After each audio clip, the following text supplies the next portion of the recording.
Hello hello hello. হ্যাঁ, date fund একটা question সবসময় দেখতে পাওয়া যায় যে স্যার ডেট ফান্ডটা কী জিনিস, একটু স্যার যদি ডিসকাস করতেন। তো আজ আমরা ডেট ফান্ড নিয়ে ডিসকাস করব।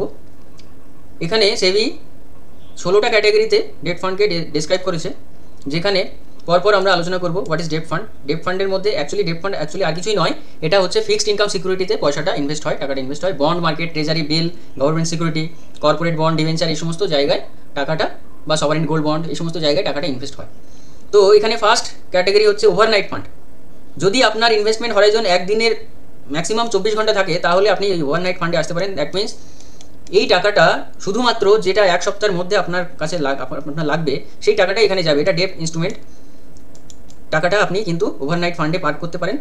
5%, 6% রিটার্ন আপনি এখান থেকে পেতে পারেন, মোটামুটি এভারেজ। এরপরের যেটা আসে সেটা হচ্ছে লিকুইড ফান্ড। লিকুইড ফান্ড কী করে? এই মোটামুটি আপনার 90 ডেজ যদি আপনার টাইম থাকে হাতে, তাহলে আপনি এই লিকুইড ফান্ডে আসতে পারেন। এখানে 6 to 7% রিটার্ন পাওয়া যায়। এরপরের যে পার্টটা আসে, যে স্কিমটা আসে, সেটা হচ্ছে আলট্রা শর্ট ডিউরেশন ফান্ড। হাতে যদি 3 to 6 মান্থ যদি সময় থাকে, তাহলে আপনার আলট্রা শর্ট ডিউরেশন ফান্ডে ইনভেস্ট করা উচিত। এখানে আপনি এভারেজ একটা 6 to 7%, 7.5% পর্যন্ত রিটার্ন আপনি পেতে পারেন ইয়ারলি। ওকে, তো এরপরে ক্যাটাগরি হচ্ছে লো ডিউরেশন ফান্ড। লো ডিউরেশন ফান্ড হচ্ছে সেই ক্যাটাগরি যেখানে আপনি investment maturity 6 to 12 month. 6 to 12 month যদি আপনার ইনভেস্টমেন্ট হরাইজন থাকে, তাহলে আপনি লো ডিউরেশন ফান্ডে আসতে পারেন। রিটার্ন মোটামুটি 6.5 to 7.5% থাকে। কোথায় ইনভেস্ট হয়? Treasury bill, commercial paper, commercial deposit, এই সমস্ত জায়গায় টাকাটা ইনভেস্ট হয়। এখানে মোস্টলি কোনো এক্সিট লোড থাকে না। এরপরে আসে money market fund. Money market fund, এই ফান্ড মোটামুটি আপনার ম্যাচুরিটি যদি 1 ইয়ার থাকে, তাহলে আপনি আসতে পারবেন। এখানে ওই সেই একই রকম 6.5 to 7.5% আপনার ইনভেস্টমেন্ট রিটার্ন আপনি পেতে পারেন। Next category short duration fund. এটা 1 থেকে 3 বছর সময়সীমা যার আছে, ডেট ফান্ডে ইনভেস্ট করতে চায়, তিনি এই ফান্ডে ইনভেস্ট করতে পারেন। শর্ট ডিউরেশন ফান্ড মোটামুটি ম্যাক্সিমাম 8.5% পর্যন্ত রিটার্ন প্রোভাইড করে। মিডিয়াম ডিউরেশন ফান্ড হচ্ছে 3 থেকে 4 বছর যদি সময়সীমা থাকে, তাহলে মিডিয়াম ডিউরেশন ফান্ড। এরা এই ফান্ডের fund manager corporate bond, corporate debenture, government security এখানে ইনভেস্ট করে। দেন নেক্সট ক্যাটাগরি আসে, সেটা হচ্ছে medium to long duration fund. যদি আপনি ডেট ফান্ডেই থাকতে চান, আপনি একটা এজেড পিপল বা রিটায়ার্ড পার্সন ডেট ফান্ডেই থাকতে চাইছেন, তাহলে 4 থেকে 7 বছর সময় হরাইজন আপনার যদি থাকে, তাহলে আপনি ডেট ফান্ডে আসতে পারেন। মিডিয়াম টু লং ডিউরেশন, যেখানে আপনার ওই সেম 7-8%, 8.5% রিটার্ন আপনি পেতে পারেন এখান থেকে।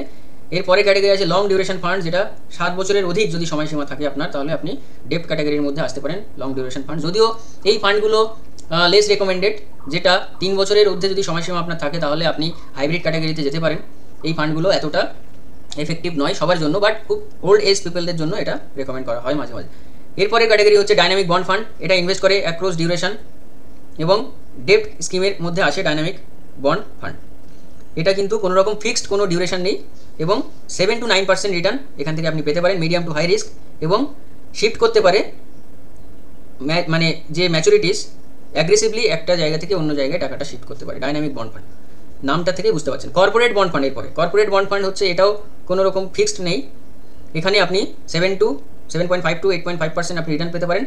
এটা শর্ট ডিউরেশন বা মিডিয়াম ডিউরেশন ফান্ডের মতোই বিহেভ করে।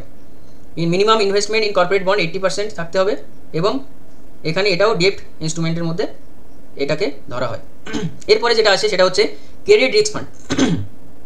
এই ফান্ডটা কখনোই রেকমেন্ড করবো না, কারণ এখানে minimum investment in corporate bond 65% তো থাকেই, বাট এটা কিন্তু low, that means your capital is less protected. Credit risk fund নাম থেকেই বুঝতে পারছেন, low rated high yield corporate বন্ডে এখানে ইনভেস্ট হয়। মিনিমাম 65% ইনভেস্ট হবে কর্পোরেট বন্ডে।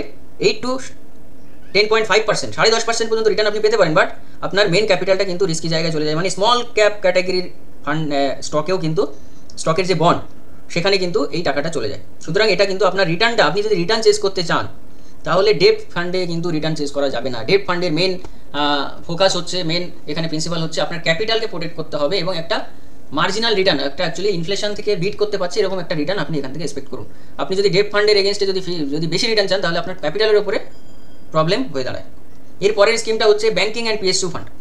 ব্যাঙ্কিং অ্যান্ড পিএসইউ ফান্ডে এটাও একটা ডেট ইনস্ট্রুমেন্ট, যেখানে 80% অ্যাসেট এই ব্যাঙ্কিং অ্যান্ড পিএসইউ আন্ডারটেকিং এই সমস্ত এনবিএফসি বা বিভিন্ন পাবলিক ফাইন্যান্সিয়াল ইনস্টিটিউশন ইনভেস্ট হয়।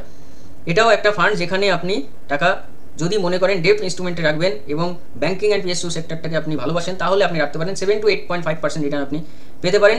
এটা similar profile as corporate bond fund but with better credit rating. যদি আপনার ক্রেডিট রেটিংটা বেস্ট চাই এবং কর্পোরেট বন্ড ফান্ডের মতো একটা প্রোফাইল আপনার চাই, তাহলে আপনি ব্যাঙ্কিং অ্যান্ড পিএসইউ ফান্ডে আসতে পারেন। এরপরের ধাপ হচ্ছে গিল্ড ফান্ড, ভেরি ইম্পর্টেন্ট। এটা হচ্ছে মোস্টলি 3 বছরের বেশি সময়সীমা আপনাকে দিতে হবে এবং গভর্নমেন্ট সিকিউরিটিতে মিনিমাম 80% ক্যাপিটাল ইনভেস্ট থাকবে, 6 to 8% রিটার্ন আপনি পেতে পারেন এবং হাই ইন্টারেস্ট রেট রিস্ক থাকবে, কারণ ডিউ টু লার্জ ম্যাচুরিটিস, হ্যাঁ, zero credit risk as government never default. Government যদি ডিফল্ট না করে এটার কোনো ক্রেডিট রিস্ক নেই। ওকে, তো এই ফান্ডটা রেকমেন্ডেড। যদি আপনি একদম ক্রেডিট রিস্কটা না চান তাহলে এই ফান্ডে আসতে পারেন। এই ফান্ডে আরও একটা ক্যাটাগরি আছে, সেটা হচ্ছে guild fund with 10 year constant duration. এইটা হচ্ছে আপনার 10 বছরের সময়সীমা থাকতে হবে। 80% গভর্নমেন্ট সিকিউরিটিতে যাবে, 6 to 8% আপনি রিটার্ন পেতে পারেন, কিন্তু আপনার ক্যাপিটালটা ফুল প্রোটেক্টেড থাকবে। এরপরে ক্যাটাগরি আছে ফ্লোটার ফান্ড, নাম্বার 16। সেই ফ্লোটার ফান্ড হচ্ছে ইনভেস্টমেন্ট, এখানে mostly similar to short to medium duration fund এবং 65% অ্যাসেট আপনার floating rate, that means investment in 65% floating rate instrument. যেখানে রেটটা ফ্লোট করছে সেরকম ইনস্ট্রুমেন্টে এখানে ইনভেস্ট হবে, 7 to 8% আপনি রিটার্ন পেতে পারেন। সো এটা হচ্ছে টাইপস অফ ডেট ফান্ড।